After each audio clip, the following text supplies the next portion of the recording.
Put your seat upright. Ensure your seatbelt is securely fastened. Stow your tray table and open your window shade. Please switch off all your electronic devices to flight mode. Smoking and vaping are strictly prohibited. E-cigarettes are to be switched off and batteries removed.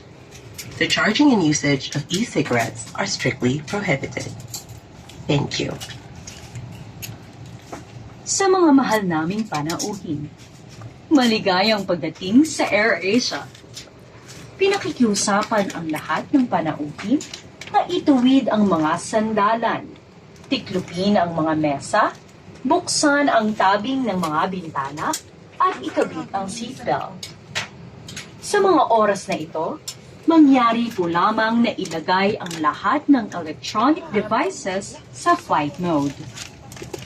Para sa kaalaman ng lahat, ang paninigarilyo, kabilang ang paggamit ng e-cigarettes sa flight ng AirAsia ay mahigpit na ipinagbabawal. Maraming salamat po. Tumanaw ka, napicture ako. Singit